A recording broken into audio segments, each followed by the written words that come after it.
Le PER sous la loupe, succès ou échec? D'après les informations publiées par le ministère de l'Économie et des Finances, il y a eu 10 millions de contrats ouverts depuis la création du PER.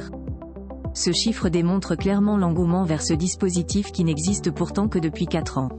Quoi qu'il en soit, le PER présente aussi quelques zones d'ombre à connaître.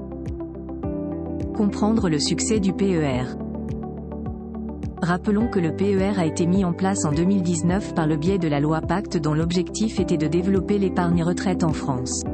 Après 4 années d'existence, le ministère se félicite du succès de ce dispositif.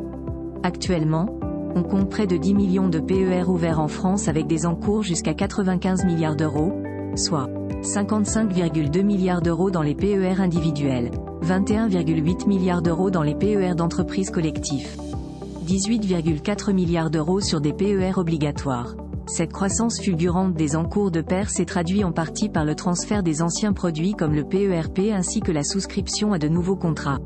Actuellement, le PER procure la possibilité à tous les Français de disposer d'un support d'épargne adapté qui leur permet de mieux préparer leur retraite.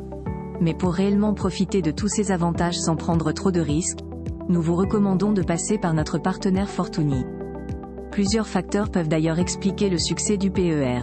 C'est le cas pour l'avantage fiscal offert par cet investissement. Justement, les versements effectués sont déductibles des revenus imposables avec une limite de 10% des ressources taxables qui s'établit en 2024 à 35 193 €.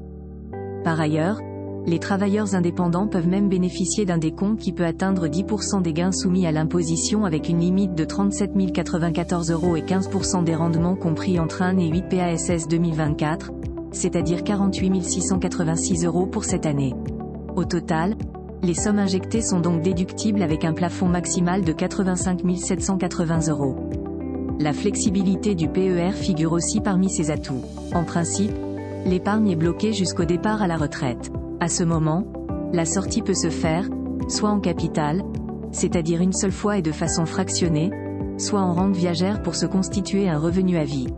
Par contre, il y a plusieurs événements qui permettent d'accéder au fonds avant cette période, notamment en cas de décès du conjoint, invalidité, surendettement, expiration des droits aux allocations chômage, etc.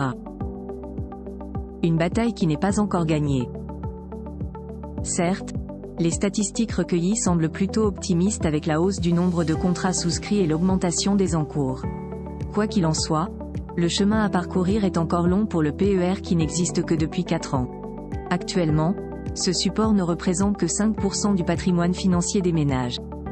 Par ailleurs, seule la moitié des Français soumis à l'impôt sur le revenu disposent d'un PER, notamment à cause des avantages fiscaux qui portent sur les versements. De plus, il y a aussi d'autres facteurs qui pourraient ralentir le succès du PER, à savoir le fait que les PME peinent à offrir des produits collectifs à leurs employés ou l'épargne réglementée qui constitue un concurrent principal pour le PER.